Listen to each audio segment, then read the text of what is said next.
हम टॉपिक देखेंगे मल्टीपल अलील। मल्टीपल का क्या मतलब होता है? मैनी, बहुत सारे। तो अलील अलील से है।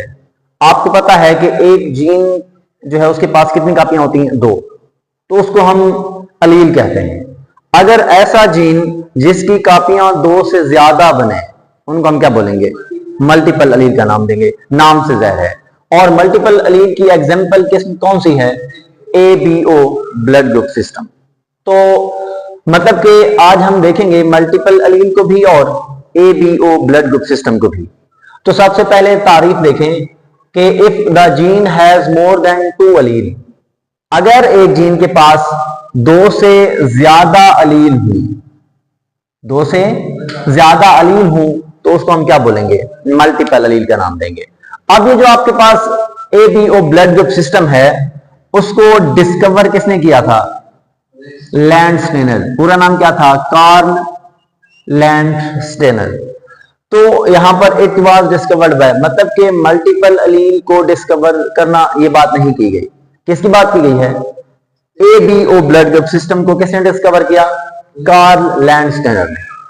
और इसकी जो जेनेटिक इंफॉर्मेशन थी, उसकी जीनियाती जो इंफॉर्मेशन थी, उसको किसने एक्सप्लेन किया? ब्रेस्टीन ने।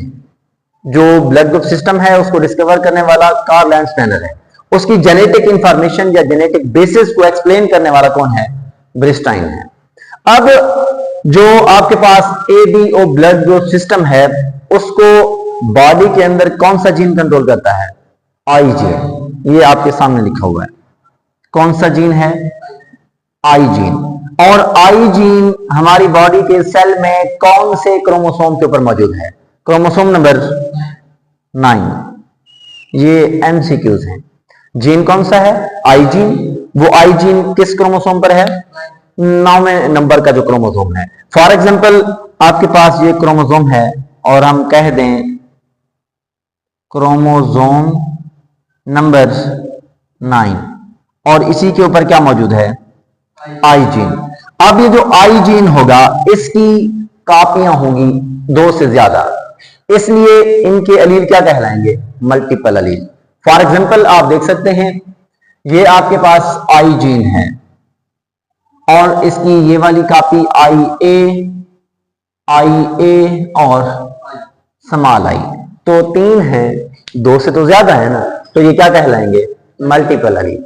आप ध्यान में रखेंगे कि जो आपके पास बॉडी में ब्लड ग्रुप होता है, उसमें सबसे इंपॉर्टेंट रोल प्ले करने वाली चीजें एंटीजन और एंटीबॉडी होती है। मतलब कि एंटीजन और एंटीबॉडी जो है वो ब्लड ग्रुप को मेंटेन करते हैं, उनको कंट्रोल करते हैं।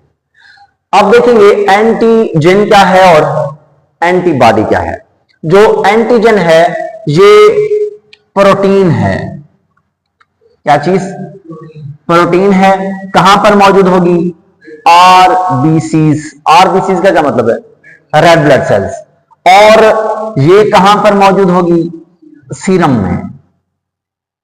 ध्यान में रखेंगे, एंटीजन रेड ब्लड सेल के ऊपर मौजूद है, एंटीबॉडी सीरम पर मौजूद है। और रेड ब्लड सेल्स का तो आपको पता है, लेकिन सीरम क्या होता है? तो पहले इसको मुकम्मल कर लें, बाद में वहां पे चलते हैं। देखें, एंटीजन ऐसी प्रोटीन है जो रेड ब्लड सेल पर मौजूद होगी। कब बनेगी? जब बच्चा एम्ब्रियोनिक स्टेज पर होगा, मां के पेट में। मतलब कि एग और स्पर्म आपस में मिलते हैं, जाइगोट बनता है, तो माइटोसिस स्टार्ट हो जाती है। तो जाइगोट के बाद कौन सी स्टेज आती है? Embryonic stage. एम्ब्रियोनिक स्टेज पर ही क्या बनना शुरू हो जाएंगे? एंटीजन। अब अगर देखें, एंटीजन मतलब एम्ब्रियोनिक स्टेज से बनना शुरू हो गए, कब तक बनते रहेंगे? Till death. जब तक बंदा मरता नहीं है तब तक ये मतलब मौजूद रहते हैं। अब फॉर एग्जांपल आपके पास ये RBC है, रेड ब्लड सेल है, इसी के ऊपर एंटीजन है। ये RBC है, इसके ऊपर एंटीजन B है, तो इसका ब्लड ग्रुप A होगा, इसका ब्लड ग्रुप B होगा। तो मतलब कि रेड ब्लड सेल के ऊपर ही क्या मौजूद होती है? एंटीजन। एंटीबॉडी कहां पर मौजूद होती है? सीरम में। अब सीरम क्या होता है ये देखें, आपके बॉडी के अंदर जो ब्लड है, ब्लड में से ब्लड सेल्स आप रिमूव कर दें, ब्लड में से ब्लड सेल रिमूव करेंगे, बाकी जो चीज बचेगी वो क्या कहलाएगी? प्लाज्मा। अब अगर प्लाज्मा में से क्लॉटिंग प्रोटीन निकाल दें, फिर जो चीज बचेगी वो क्या होगी? सीरम। मेरे ख्याल में समझ आ गई है। फिर से सुने, ब्लड में से ब्लड सेल को रिमूव करें, प्लाज्मा बचता है। प्लाज्मा में से क्लॉटिंग प्रोटीन निकालें, सीरम बचता है। अब अगर देखा जाए कि सीरम का कलर कैसा होता है? येलो। एक और टर्म आती है, एक तो सीरम है, दूसरा होता है एंटी सीरम। एंटी सीरम क्या है? अगर इस सीरम के अंदर दाखिल कर दें एंटीबॉडी, ऊपर मैंने माइनस लिखा हुआ है मतलब निकाल रहे थे, यहां पर प्लस लिखा हुआ है मतलब कि सीरम के अंदर क्या डालेंगे? एंटीबॉडी। तो फिर क्या कहलाएगी? Antiserum. अब ये जो आपके पास एंटीबॉडी है वो कब बनती है? Produced in first months after birth. जब बच्चे की पैदाइश होती है तो उसके पहले चंद मंथ के अंदर ही क्या बनती है? एंटीबॉडी। लेकिन ये कब बनती थी? एम्ब्रियोनिक स्टेज पर। एम्ब्रियोनिक स्टेज पर, ये डिफरेंस माइंड में रखना है। अब देखें, जो एंटीबॉडी है ये प्रोड्यूस होगी कुदरती तौर पर, हम पैदा नहीं करवाएंगे, कुदरती तौर पर प्रोड्यूस होगी due to absent of antigen. Antigen की गैर मौजूदगी की वजह से एंटीबॉडी बनेगी। जिसके पास एंटीजन ए होगा उसके पास एंटीबॉडी बी होगी, एंटीबॉडी ए नहीं होगी। मतलब जो एंटीजन एब्सेंट होगा वो दूसरी आ जाएगी।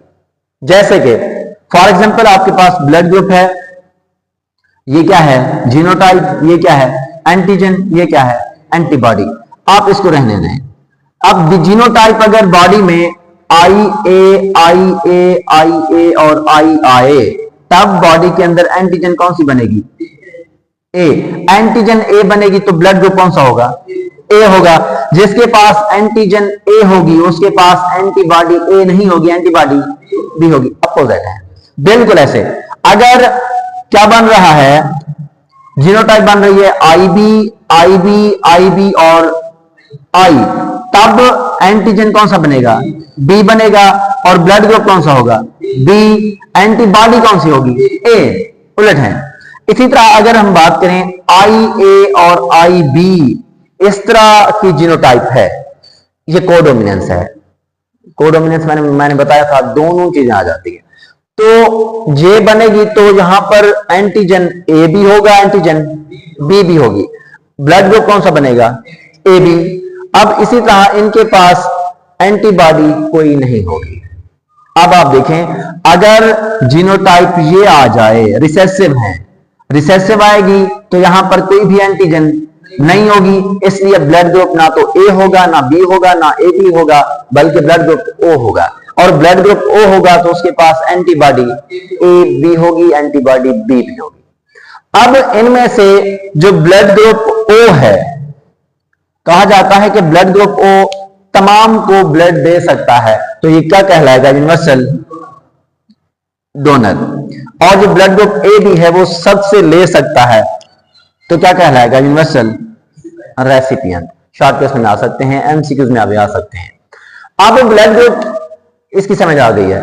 अब अगर एक शख्स का ब्लड आप किसी दूसरे को देना चाह रहे हो, जो देने वाला है वो डोनर है, जो लेने वाला है वो रेसिपिएंट है, तो सबसे पहले हम क्या करेंगे? क्रॉस मैच करेंगे। अगर क्रॉस मैच ना हुआ मतलब तो ब्लड ग्रुप क्या करेगा? मतलब अपोजिट ब्लड ग्रुप आ जाएंगे, एक दूसरे को अपर लोथड़े बन जाएंगे।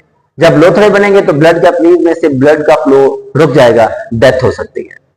इसलिए हम क्या करते हैं? उससे पहले क्रॉस मैच ऑफ ब्लड करते हैं। तो आप देखें, transfusion of blood from donor to recipient is done after cross match. Cross match करने के बाद ही हम क्या करते हैं? डोनर से रेसिपिएंट में ब्लड देते हैं। कैसे? आप देखें कि अगर रॉन्ग ट्रांसफ्यूजन हो जाए तो कौन सा रिलेशन हो जाएगा? Haemolytic relation. हीमोलिटिक रिलेशन का मतलब होता है कि ब्लड का फट जाना। जब ब्लड फटेगा तब क्या बन जाएंगे? एग्लूटिनेशन हो जाएगी, लोथड़े बन जाएंगे। जब ये लोथड़े बनेंगे तो ब्लॉक कर देंगे किस चीज को? कैपिलरीज को, और ब्लॉक हो जाएगा नॉर्मल ब्लड फ्लो। मतलब कि ब्लड फ्लो अच्छे से फ्लो नहीं कर सकेगा, डेथ हो सकती है। तो ये आपके पास एक छोटा सा टॉपिक है जिसको हम क्या बोलते हैं, A B O blood group system. तो नेक्स्ट वीडियो में मिलते हैं। अल्लाह हाफिज।